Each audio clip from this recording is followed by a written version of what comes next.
Okay, good afternoon, good evening, and good morning to everyone joining us from around the world. My name is Joel Taba from the Malawi University of Business and Applied Sciences, and it is my pleasure to welcome you to this webinar jointly organized by the Basel Institute on Governance and the Organization for Security and Cooperation in Europe.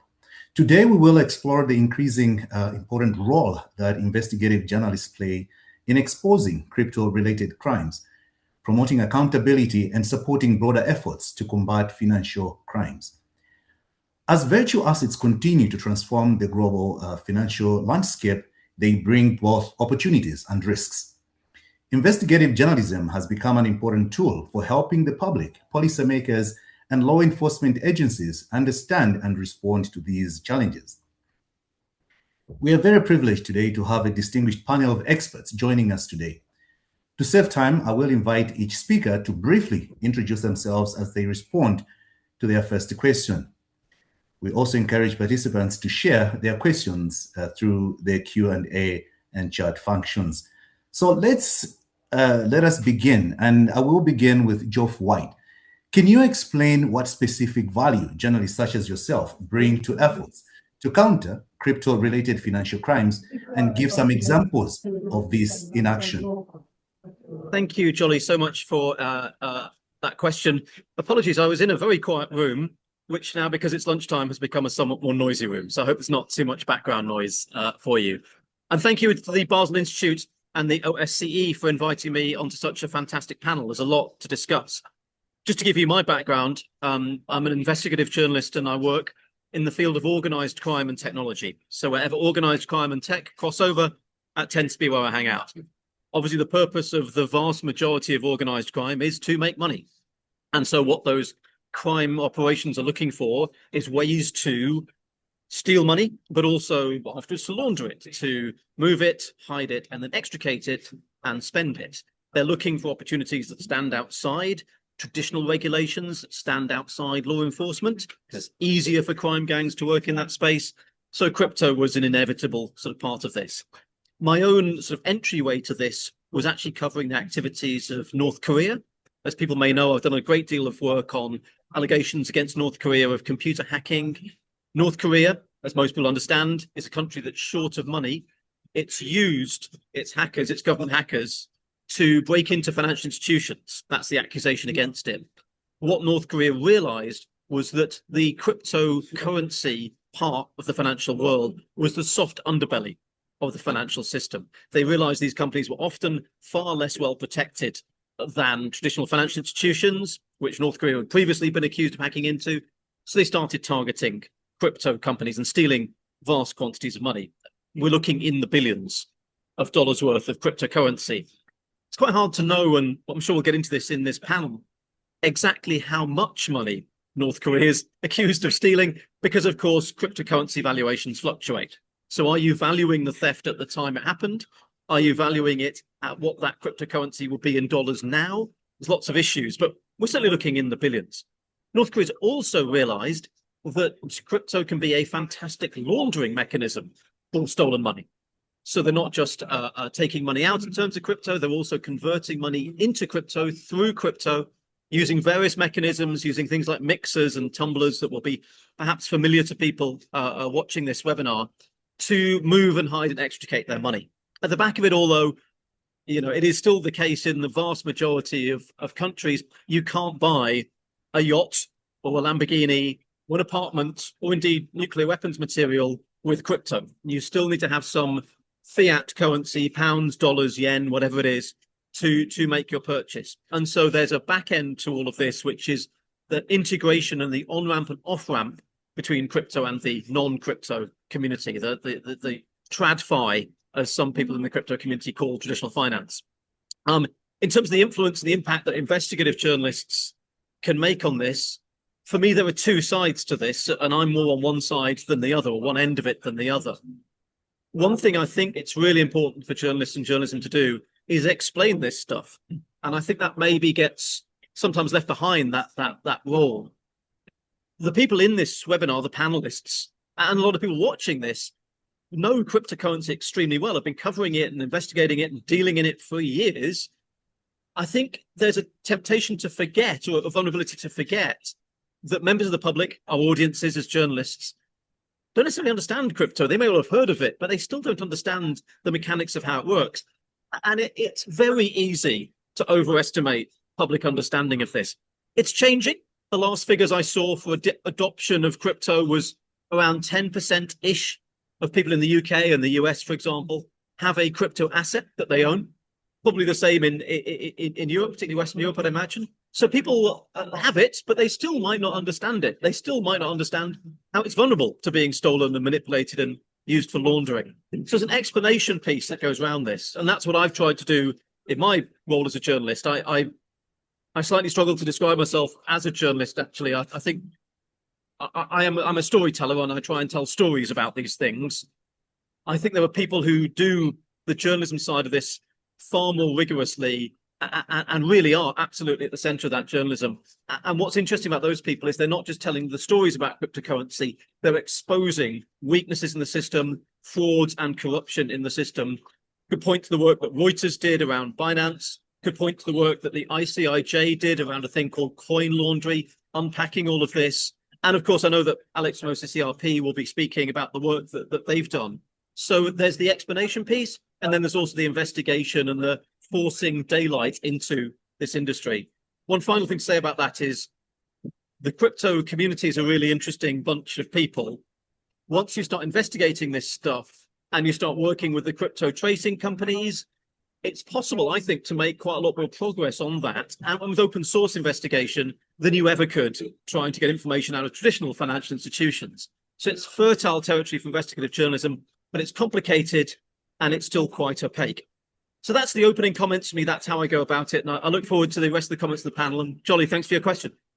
Okay, thank you so much. But before we move to Alexandra, would you describe briefly how journalists are doing so far? I mean, you've just talked about Europe, but this cryptocurrency thing is worldwide.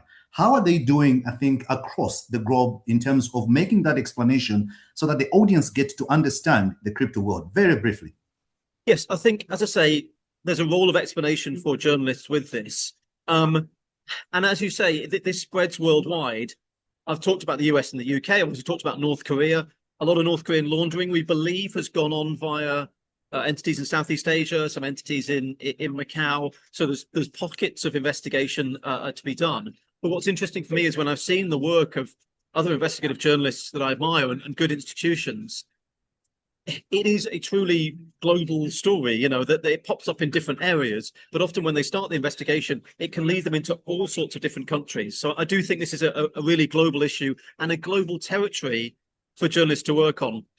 And that sometimes presents challenges because I'm in the UK. If I go to a UK outlet with my story, I miss the other bits of the story that pop up in the US, for example, or might pop up in Africa. And that's why organizations like the OCCRP and the ICIJ, I think, are so useful in this. They have global reach, some of those organizations. So anyway, that's what I think. Okay, so let me now move to Alexandra. As Chief Impact Officer for the Organized Crime and Corruption Reporting Project, can you explain first how the OCCRP works?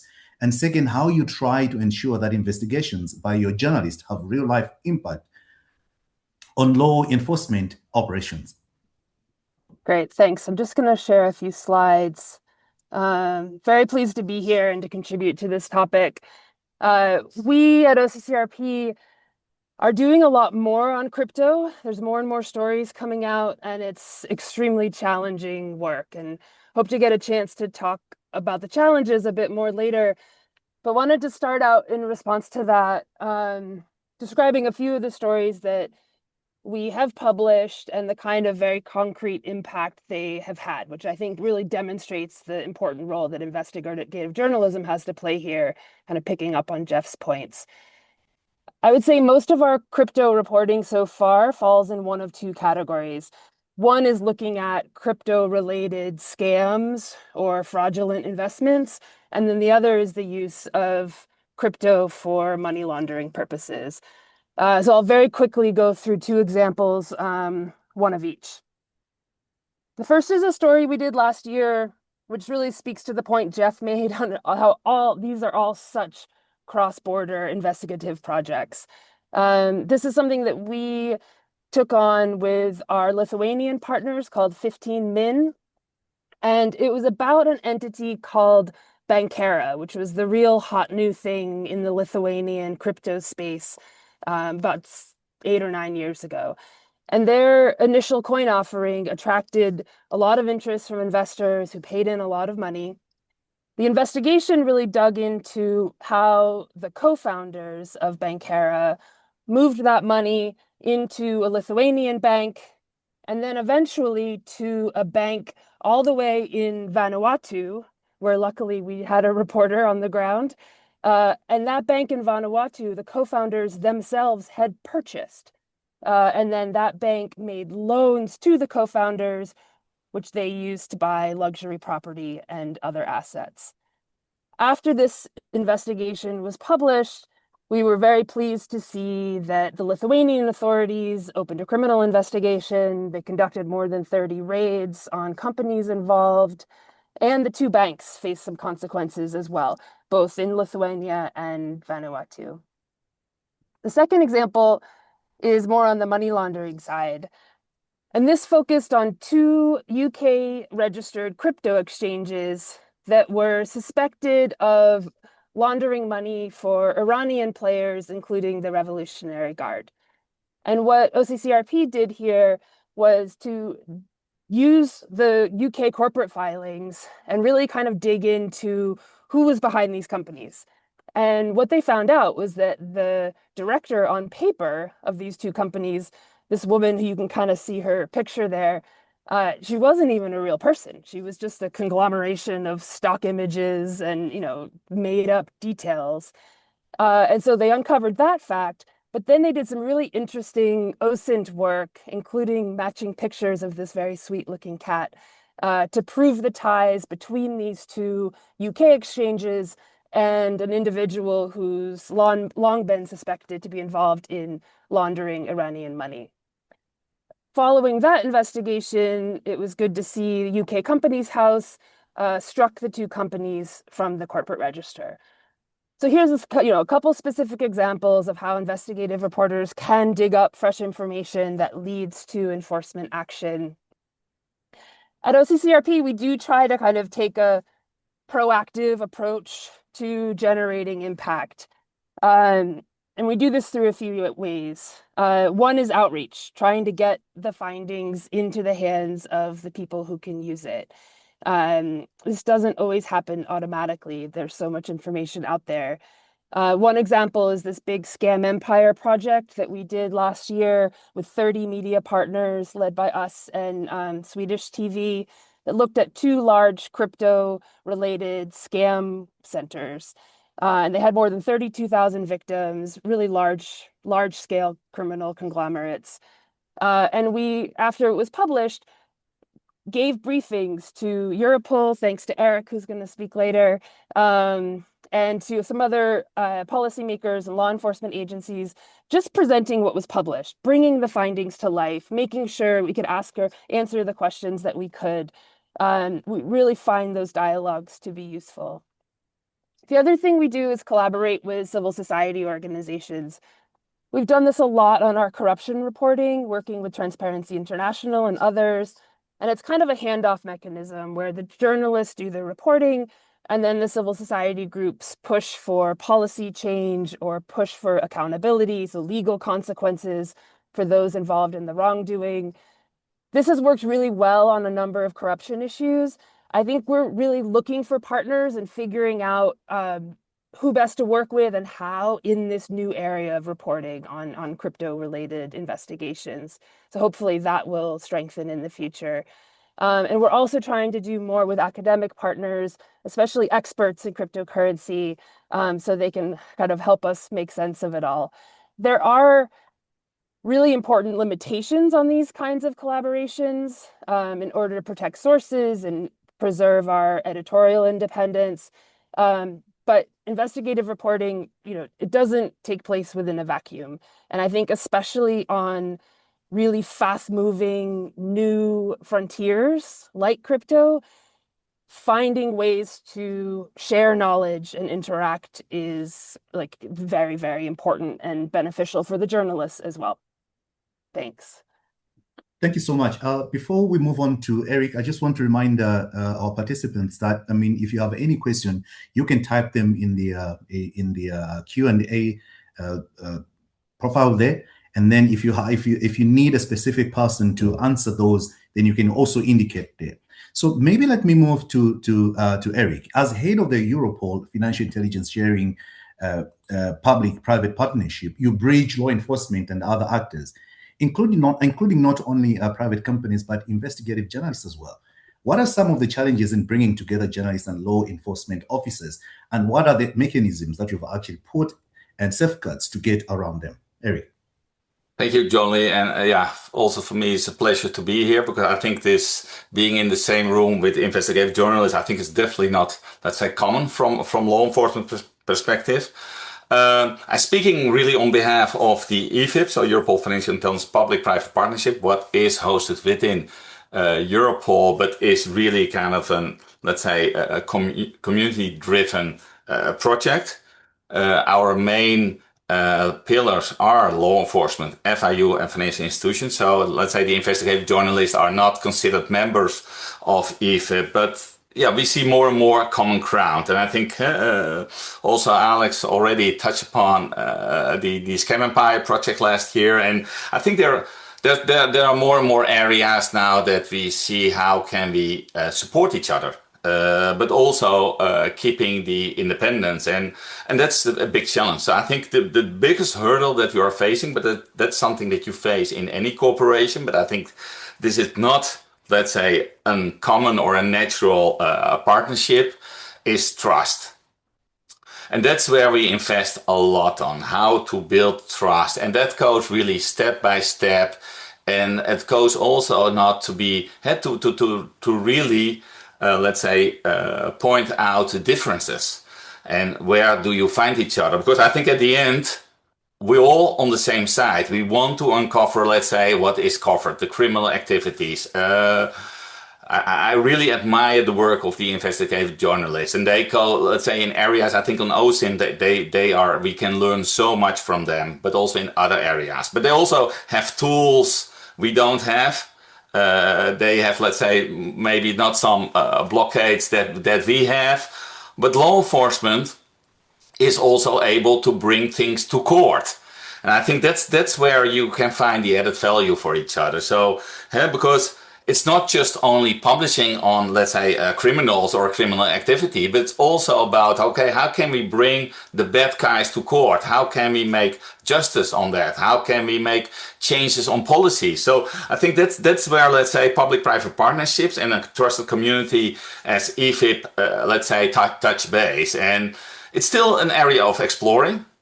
And I think it's also very much case-by-case basis. And it's very important to have consent on every step you take. Because a lot of the investigative journalists, they are acting in countries or jurisdictions where, let's say, to be honest, the public authorities are maybe not your best friend.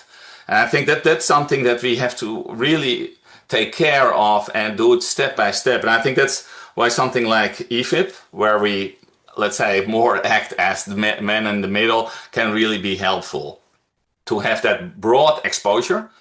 And like Alex also said with the project Scam Empire, it really helped our community to have knowledge what's going on in it more in depth, but also sharing our ideas. So at the end, we all getting better from that. But it's, I think it's still baby steps that we are taking, but I think we also have to take small steps.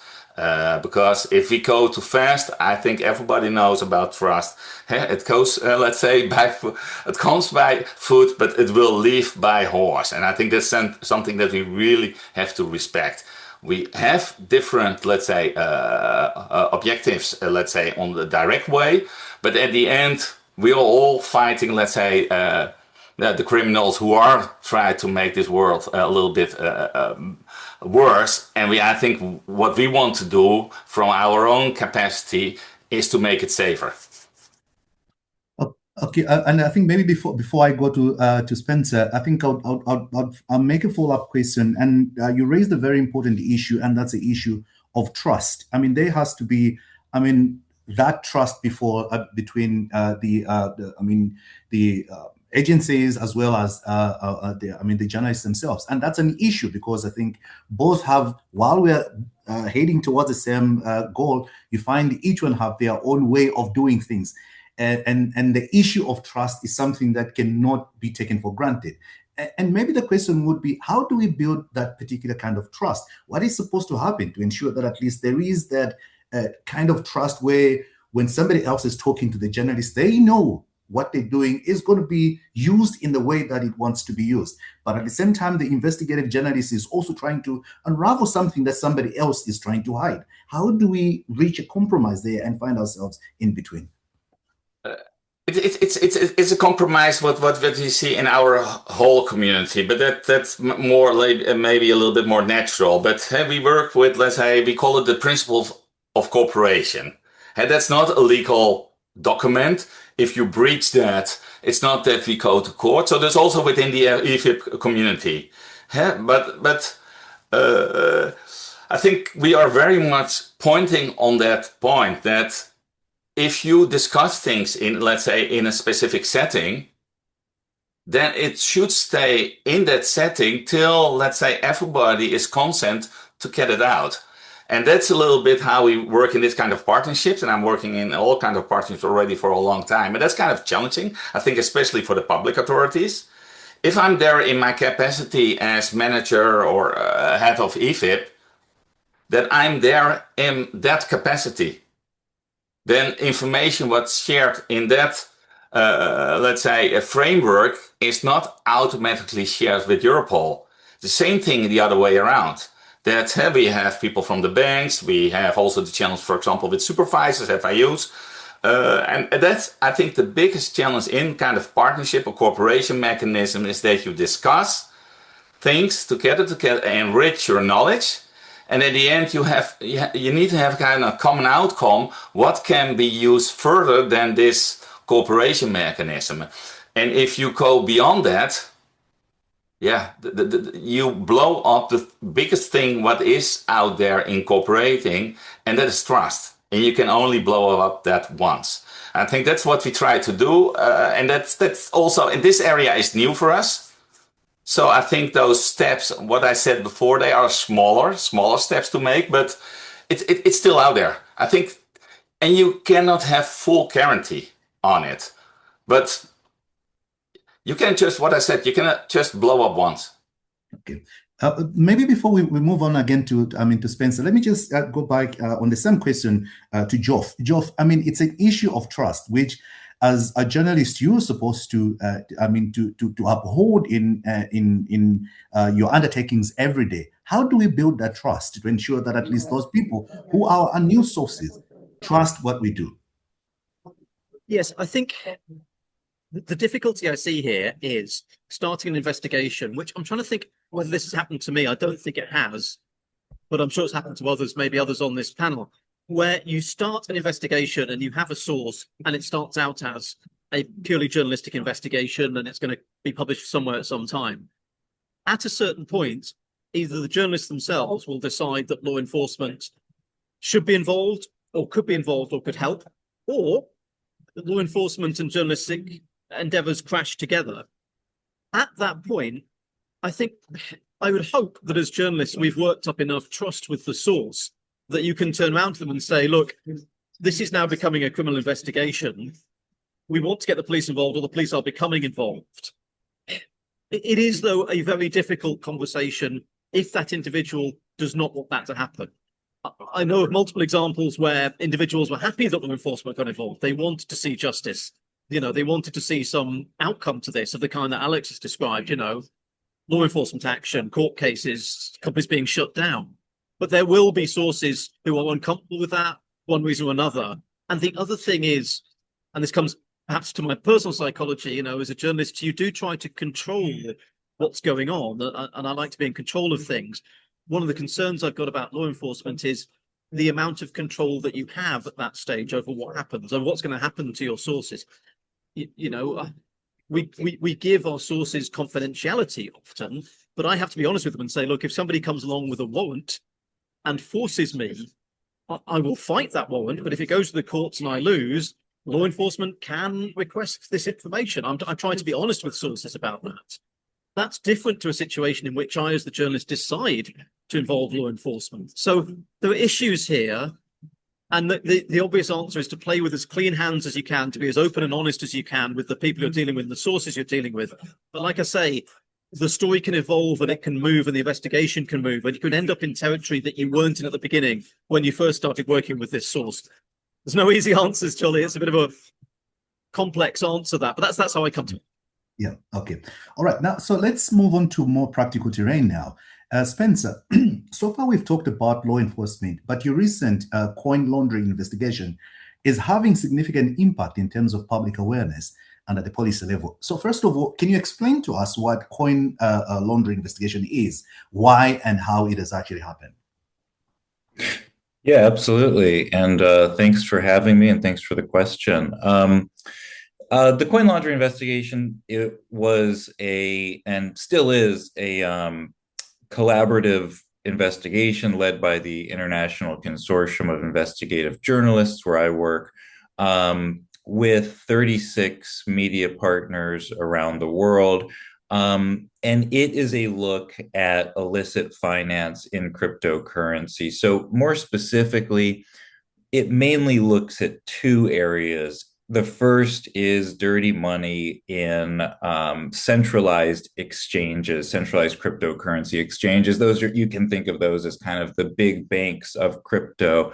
They take custody of customer assets. They let their customers deposit and withdraw and store assets in accounts in the crypto space. And the issues you see there with dirty money and money laundering are very similar. I mean, they're very familiar to anyone who's dealt with AML issues in traditional finance. This is basic KYC checks, transaction monitoring. And then the second area that we looked at a lot in coin laundry that may differentiate the project a bit more than what we're used to seeing across earlier money laundering investigations is the look at self-custody wallets, and specifically how scammers use self-custody wallets and how cash out services use self-custody wallets. So what is self-custody? Self-custody is basically the key element that makes crypto different from traditional finance. So a self-custody cryptocurrency wallet means that you and you only, as the owner of a self-custody wallet, have the public and private key together in order to control the assets that that self-custody wallet owns.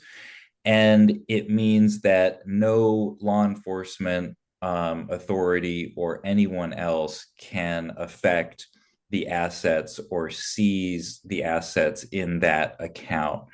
It also means that no one knows who owns that self-custody wallet aside from you. And this is where things get really difficult from an investigative and law enforcement standpoint. One thing that kind of amazed me in this investigation was when I finally figured out how to make my own self-custody wallet. It's very easy and anyone can do it. There are many apps that let you generate these things at the click of a button. And that's how scammers have such an easy time laundering money in crypto. In addition to scammers, a big user of self-custody wallet addresses in crypto are so-called crypto to cash desks or crypto to cash courier services. The end point or the end goal of money launderers in crypto is always to get that cryptocurrency back into standard currency, into traditional currency, in order to use that value in the mainstream economy pay their workers to plow that money into traditional investments. And so we started hearing from experts all around the world and law enforcement that they were hitting dead end after dead end when trying to trace crypto because it was hitting these anonymous wallets that were that had at least the patterns of cashing out. And so what is happening is that crypto is combining with physical cash. So criminals and other people who want to move crypto into standard currency with ease and discreetly are linking up with bulk cash purveyors who are working with self-custody wallet addresses often that are deeply secret to convert cryptocurrency to hard cash. So basically, you've got this nexus between deeply anonymous cryptocurrency being swapped for untraceable cash. And we ended up kind of traipsing around the world, visiting in a not quite an undercover capacity, but maybe a semi-undercover or kind of low-key capacity, visiting a lot of crypto to cash businesses, many of which were unlicensed, many of which were clearly not operating above board. And then through test transactions at these services, gaining access to their self-custody wallets, because if you do a transaction with on the blockchain, you have to get that wallet address in order to transact. So it's a labor-intensive way to collect wallet address ownership. But it turned out to have really kind of incredible insights, and we were astonished to see how much money is moving through these crypto to physical cash operations around the world. Okay, I think something that Geoff raised at the beginning of this webinar was how important it is for journalists, investigative journalists, to find ways in which they can actually explain some of these things in clear and straightforward manner that a very common person can understand. Because, I mean, just listening to you, it's already a very complex environment in which you are operating. And how important then is it for an investigative journalist to understand, to have clear understanding of the world that they're working in, so that they can actually tell the story in exactly the way you've actually told the story of the coin laundering investigation? Oh, I think it's really important. It's something we just thought about kind of endlessly in crafting these stories. And I think journalists generally do a pretty decent job. I thought the OCCRP did a fantastic job with it on the scam empire. And it's a constant challenge because these stories are trying to break, fundamentally, they're trying to break news that is that, these scoops, these new pieces of information are about kind of complex financial dealings, right? And that's already a challenge to explain to readers in a succinct way.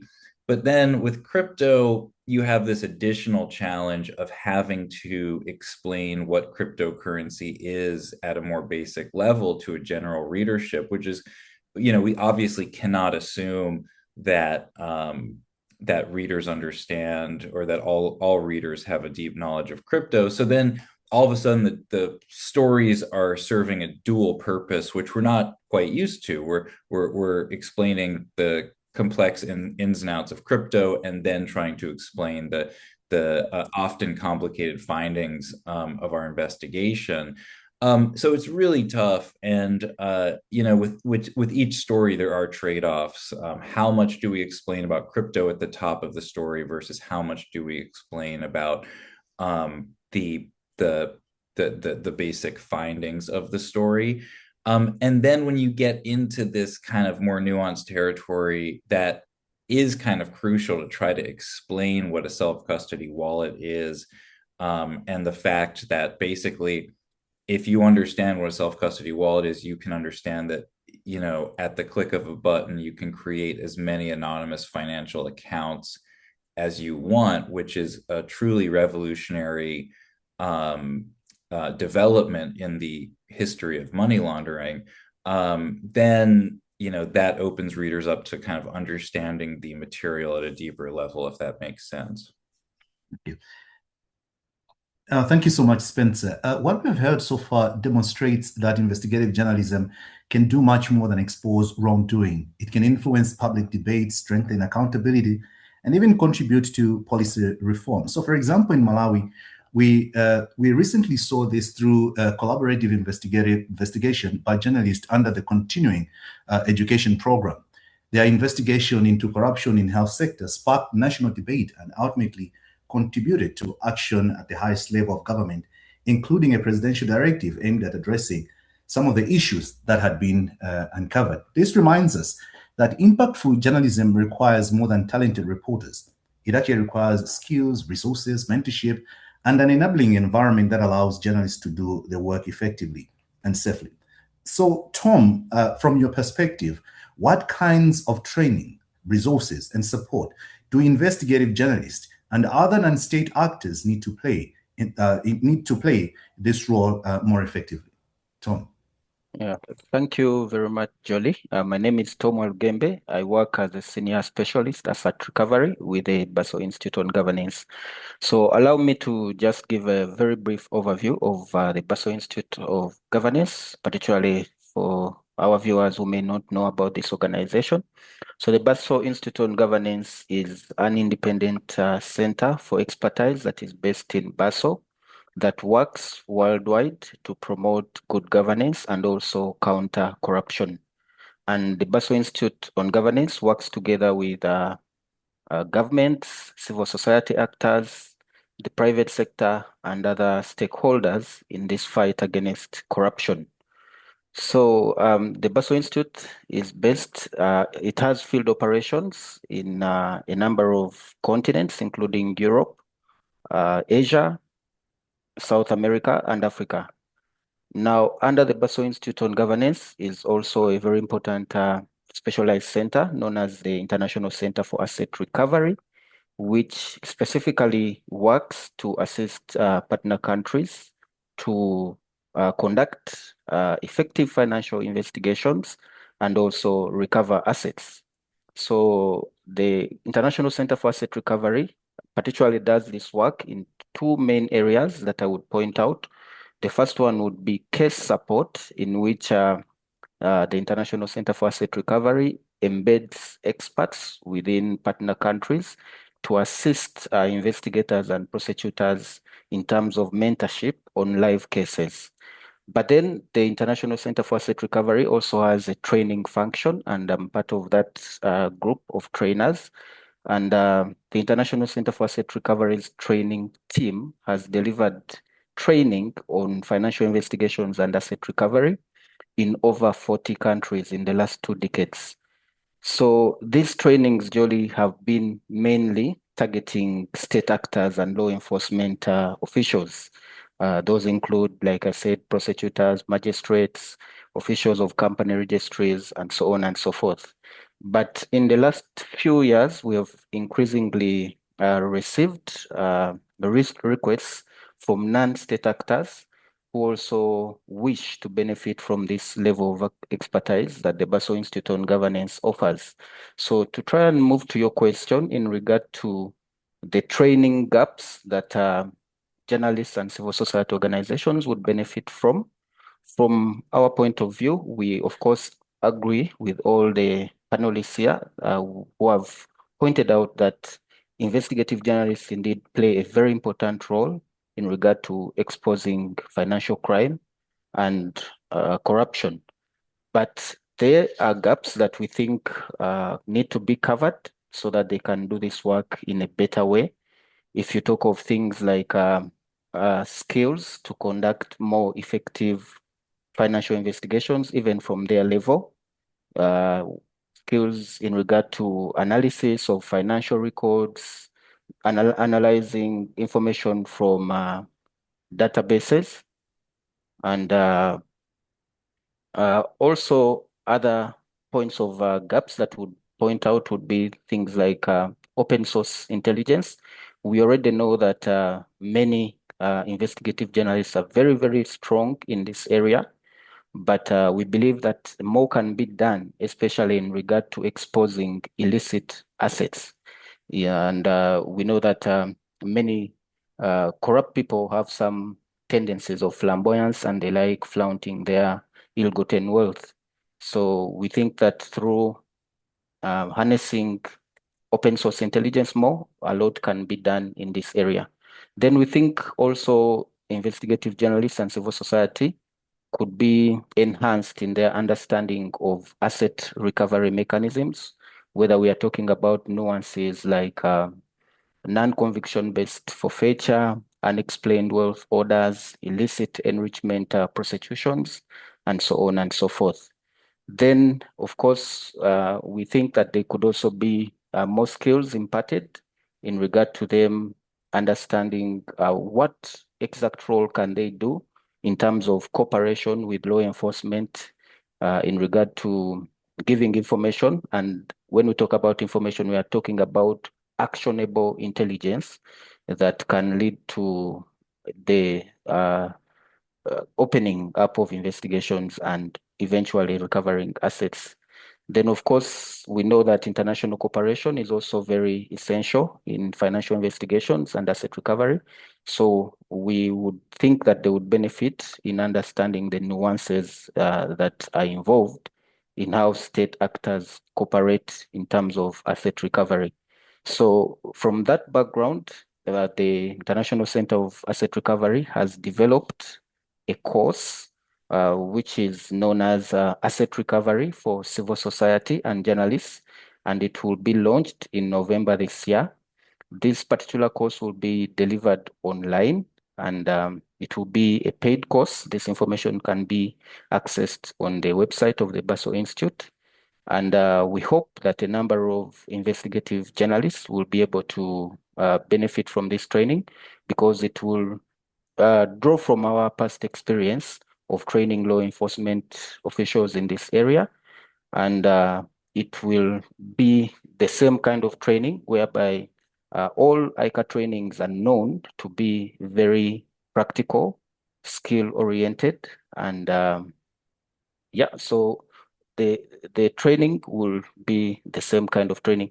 But apart from that, I would like to say also that there are more opportunities that the Basel Institute offers in terms of training.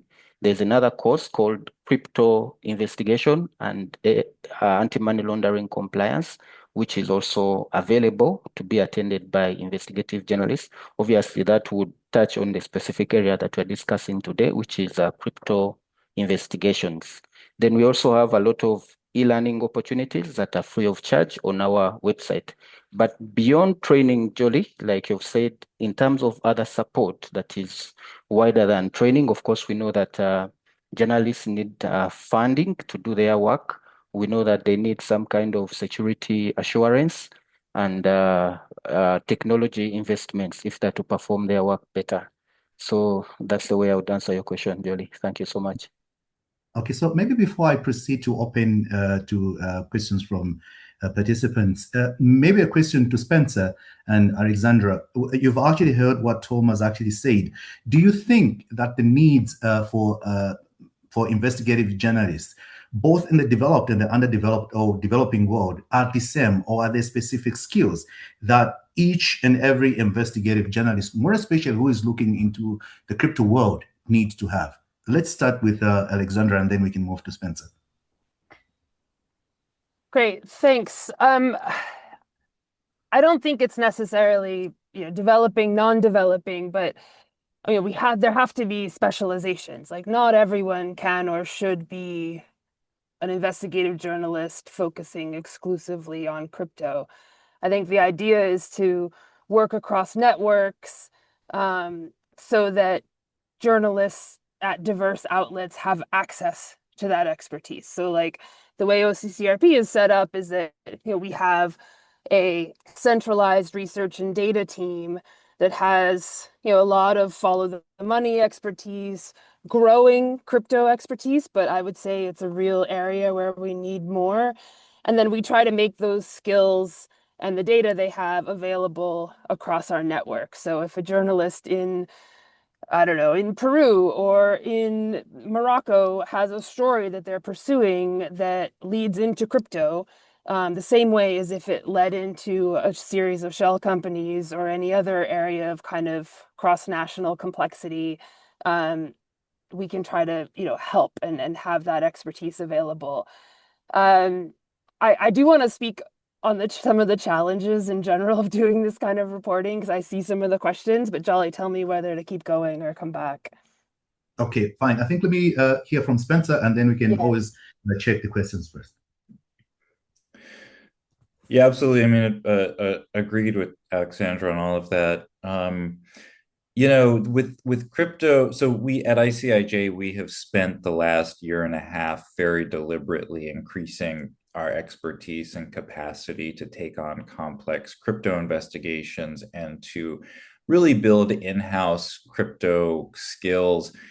And it has been very kind of difficult and also eye-opening. One of the things that is that has been important is to kind of, and we are actively trying to figure out how to kind of better communicate this to the kind of broader journalist community. But to kind of just start with teaching reporters kind of like what crypto is, what the difference between different types of wallets is, and also what the limitations of analytics are. I think that's really important to kind of like, once you get a cryptocurrency wallet address, or you're looking at a cryptocurrency transaction, to contextualize it and say, here's what you can probably get from this, and here's what you can't. And we've had a lot of people reach out to us with related questions since we started publishing the coin laundering investigation, and then like how to interface with cryptocurrency experts. So what we have found, if I were to put it in a nutshell, the best way to operate, in my opinion, as a reporter focusing on crypto is to build some capacity, some understanding of how to use public blockchain explorers to get a sense of what is happening with the transaction, what a wallet address is doing in a fundamental sense, and then be able to bring that understanding that you think you've gotten to an expert or a series of experts in the crypto space to either confirm or build upon. Crypto analytics is very tricky, and there are things in the metadata of these transactions that can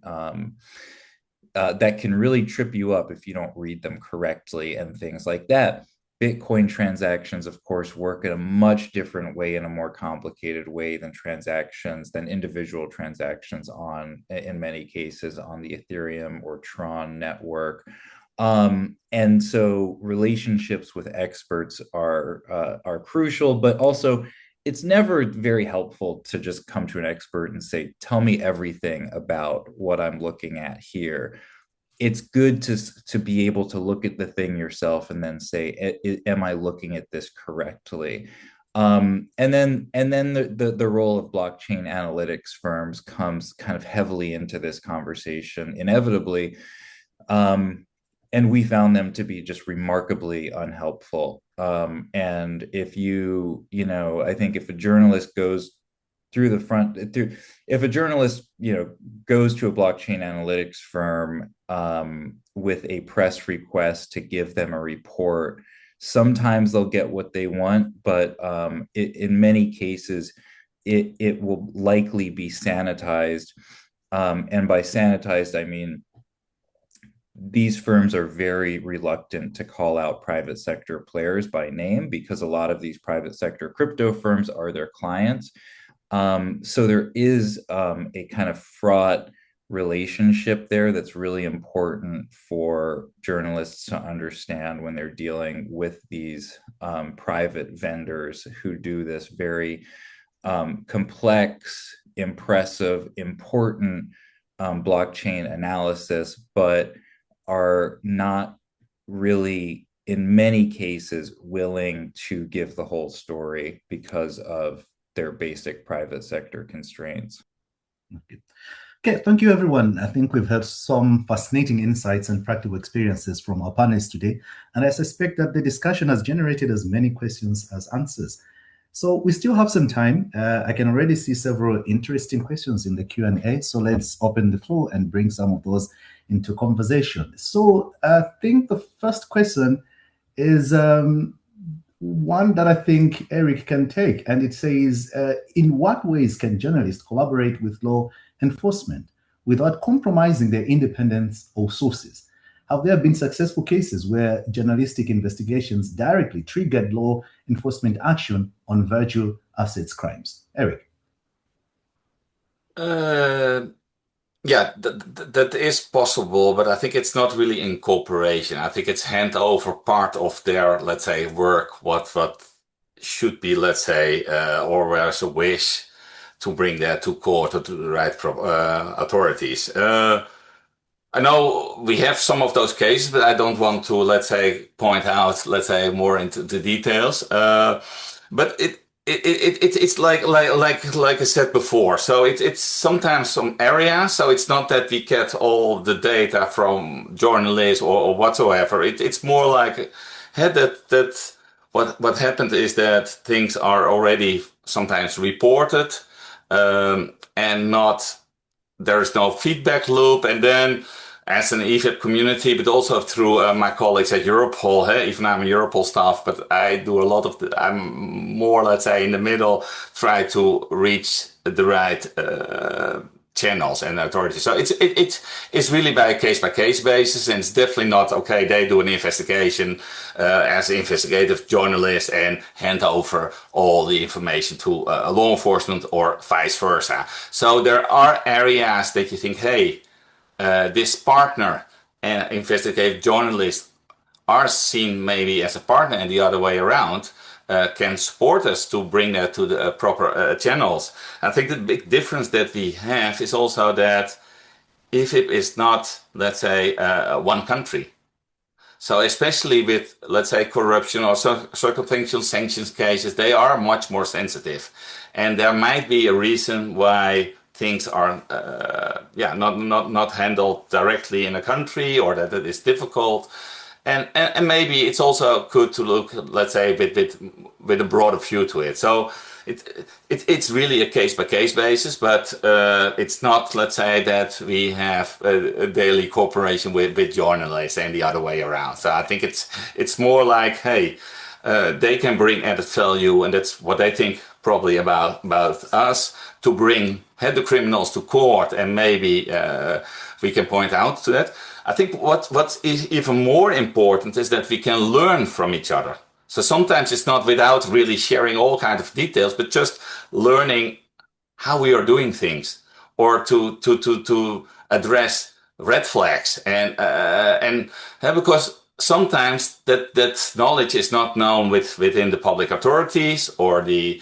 So I think it's much more a learning process than really a cooperation process.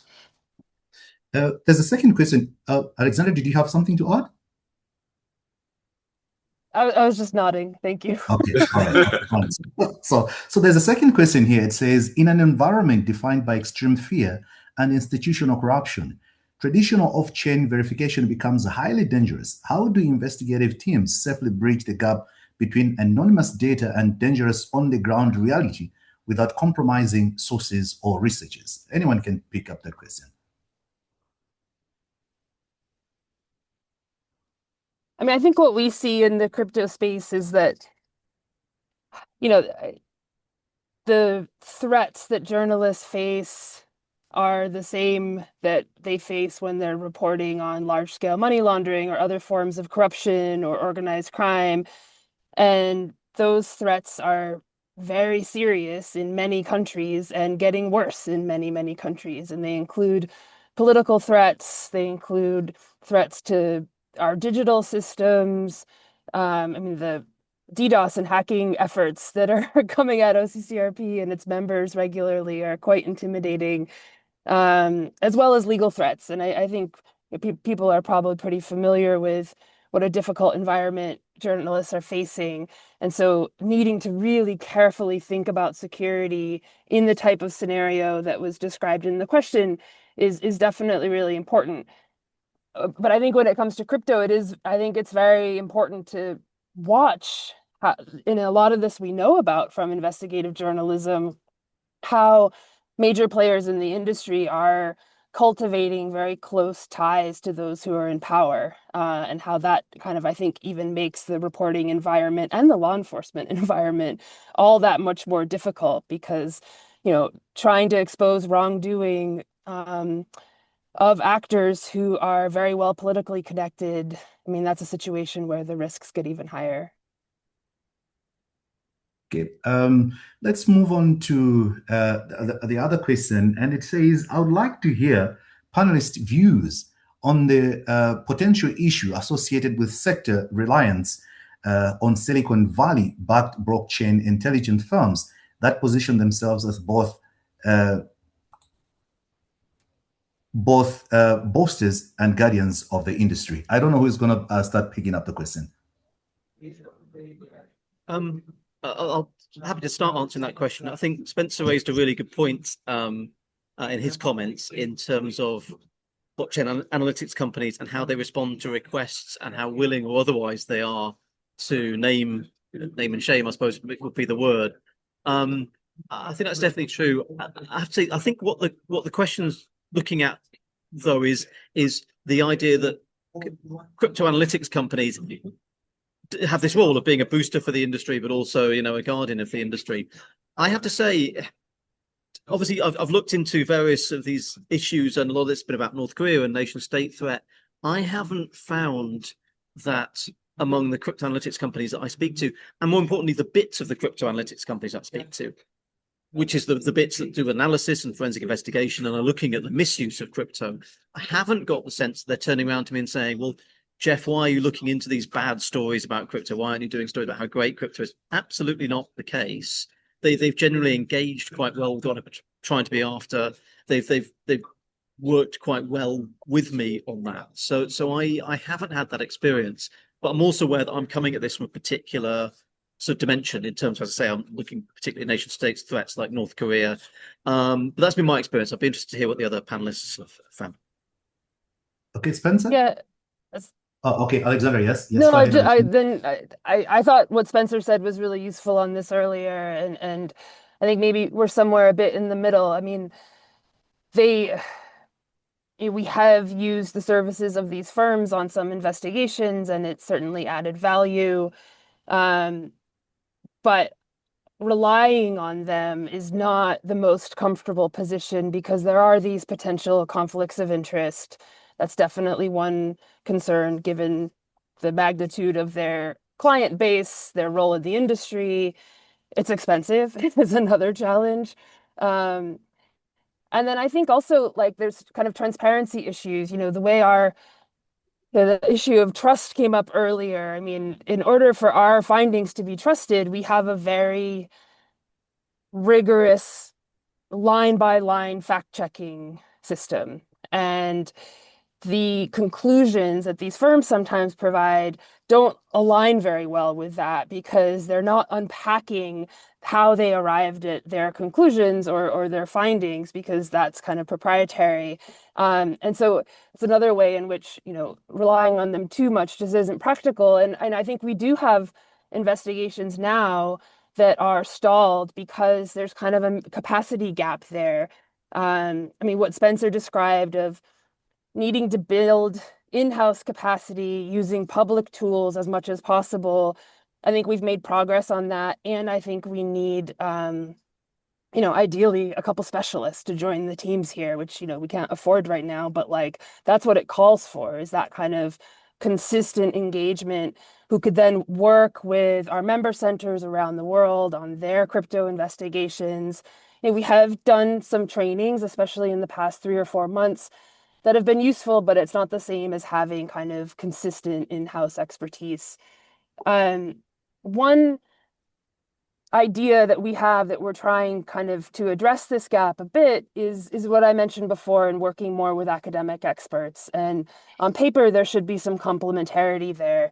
There are data scientists and others who are doing research on crypto, who would love to look at leaked data that exposes the latest ways that crypto is being used for money laundering, that kind of thing, to do their research. And they have some of that skill set to do the blockchain analysis that we need. And that collaboration feels like it should have more potential in some ways because you don't have those same kind of commercial agendas in there. It's more like public interest work, just coming at it from different ways.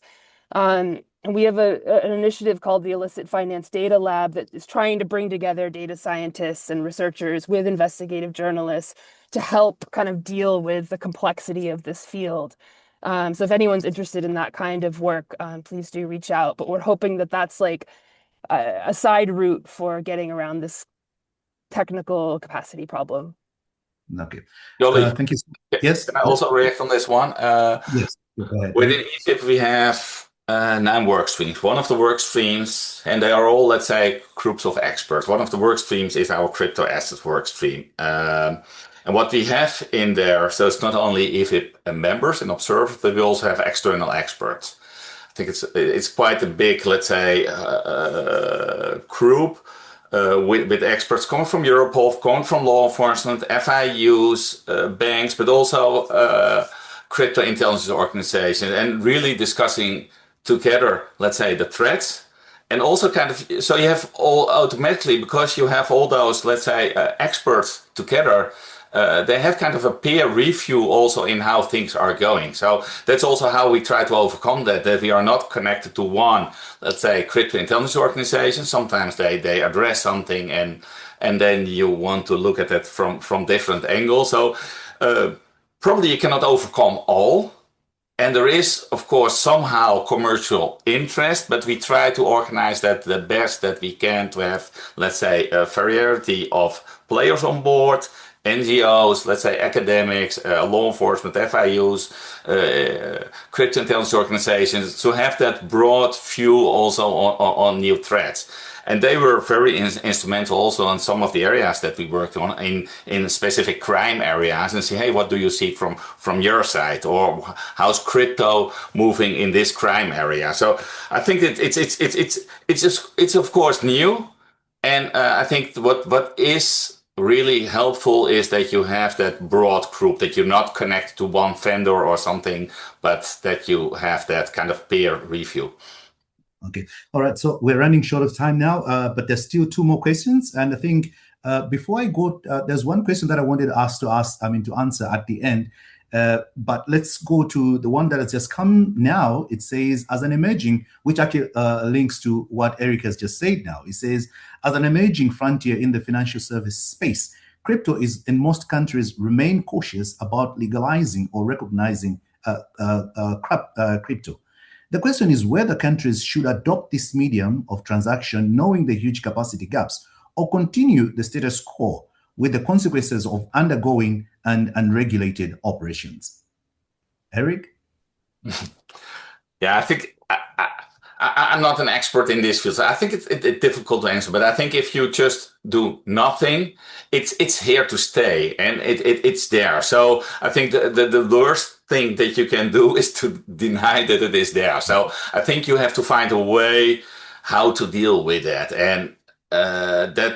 and you will maybe not reach that expert level or whatsoever. So you can learn a lot from other ones, but to do nothing is, I think, probably the worst what you can do. But you should also, I think, manage your expectations and do steps. What are you able to do in that area? But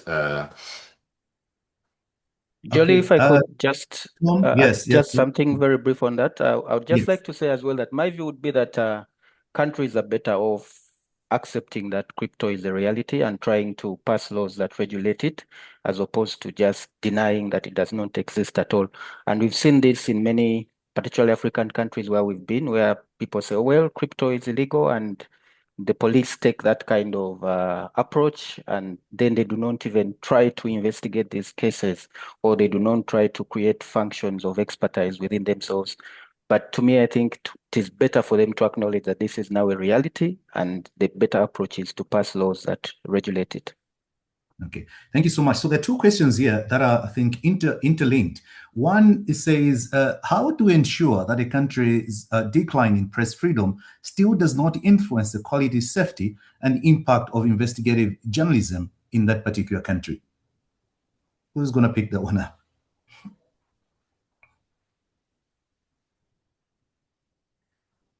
Do I just have to mention, or yes, Alexandra?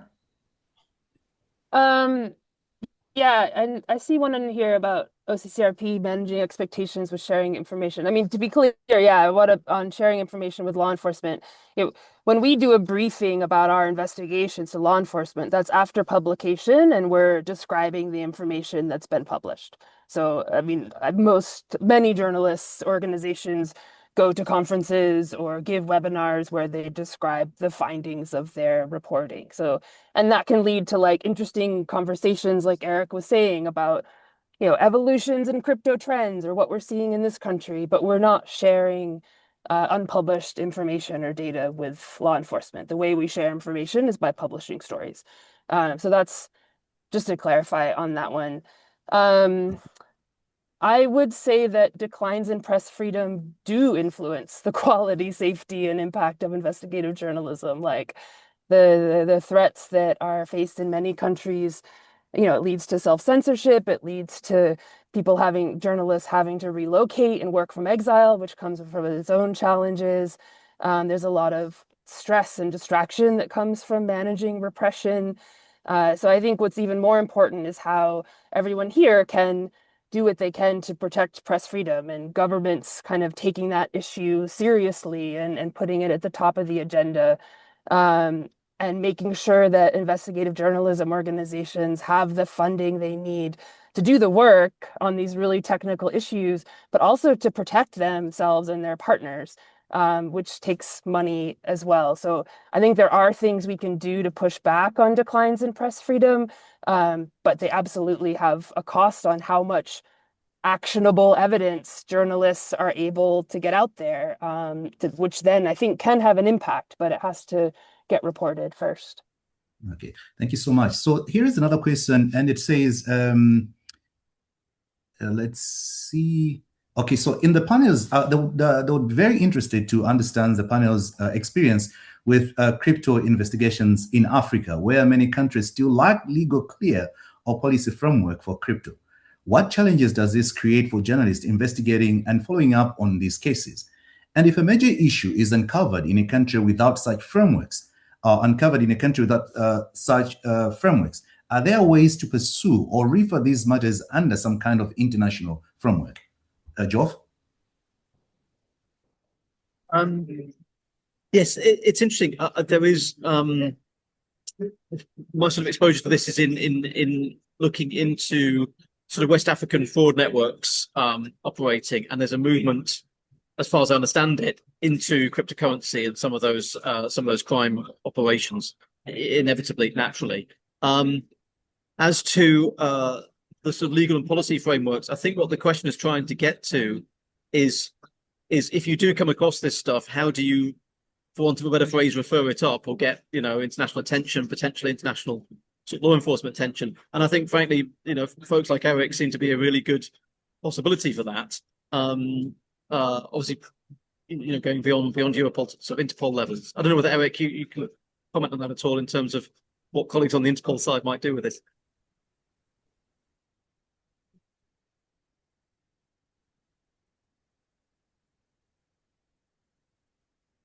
Eric, can you hear us? Yeah, I didn't hear the last part correctly. So if you can just repeat just the last part. Yes, Eric, I was just wondering, in terms of interfacing for you guys, interfacing with Interpol and how Interpol works and all of this sort of stuff. I wonder whether you've got anything to say about it on that front.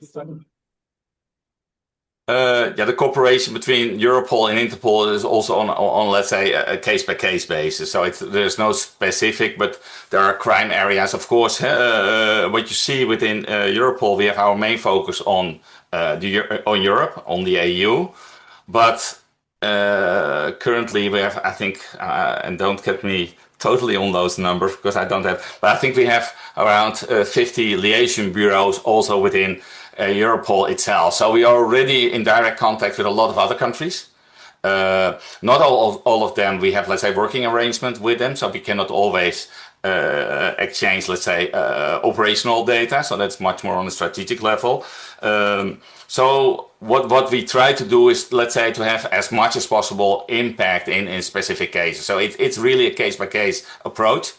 But yeah, our cooperation with Interpol is very well, and I think especially in countries where Europol doesn't have, let's say, a strong footprint or liaison bureaus within our own building, then we will find a way. What is the best way to do that? And it's not only law enforcement; that can also be with other mechanisms around. Okay, and lastly, let me just Jolly, I just wanted to quickly add that a few African countries now are beginning to pass crypto-related laws, and we actually now know that in some countries there are actually virtual service providers, even here in Africa, and we see that there's a lot of analysis that shows that there's a lot of crypto activity happening within Africa. But in terms of actual cases whereby law enforcement has investigated crypto assets, they are still very, very few to my knowledge, if any. And the reason would be, why isn't law enforcement picking up on this, and why aren't African journalists also picking up on these issues? So one of the things, of course, would be capacity building that is still lacking. Okay, thank you so much. I think I'll just take one question which should be answered very briefly because I think we're supposed to end at 4:15. It says, we've had a lot of debate in the UK around the use of crypto in politics, and the focus has been on political parties accepting donations in crypto. But that ignores what Spencer was discussing, which is how crypto is used to launder money before it reaches a political party as a clean, fair donation. In that situation, the onus is on political parties to investigate the origins of their donation, but I'm curious whether the panelists, based on their own experiences of conducting these investigations, think it is realistic to expect political parties and candidates to have the capability to conduct this type of risk assessment. Alexandra, would you want to attempt that, or Geoff? I'll start trying to do it. The person's mentioned the UK, so I feel as somebody in the UK at the moment, I should maybe say some things about this. That's a really good question, and I think cryptocurrency donation, certainly in the UK, to political parties in the UK, is starting to emerge around the fringes. And what's interesting is, as we see parties that are smaller parties or start out smaller parties, non-traditional political parties, things like Reform in the UK, we have the Green Party in the UK. A, they're attracting new sources of funding in new ways. B, they're fundraising in new ways. And C, they're fundraising sometimes from younger groups of people or people who naturally skew a bit towards cryptocurrency. I will say, though, I just do not know how much bandwidth political parties have to analyse donations in general, let alone crypto donations. And given all of the rest of the stuff that's going on in British politics at the moment, I would be surprised if that is very high up on the list looking at that. But I think the question is absolutely right. This is going to become more of an issue. And I think the crypto tracing, cleanliness of crypto incoming question is coming to the world of politics. So a very astute question there, I think. Okay, thank you so much. As we conclude, I'd like to thank all of our speakers for sharing their valuable insights and experiences. Today's discussion has highlighted the important contribution that investigative journalists make in exposing financial crime, promoting transparency, and supporting accountability in the rapidly evolving world of virtual assets. We have also heard that effective action requires collaboration among journalists, law enforcement agencies, civil society, policymakers, and the private sector. On behalf of the Basel Institute on Governance and the OSCE, thank you to all our panelists and to all participants who joined us today. My name is Jolin Taba, and it has been a pleasure moderating this discussion. Thank you and goodbye.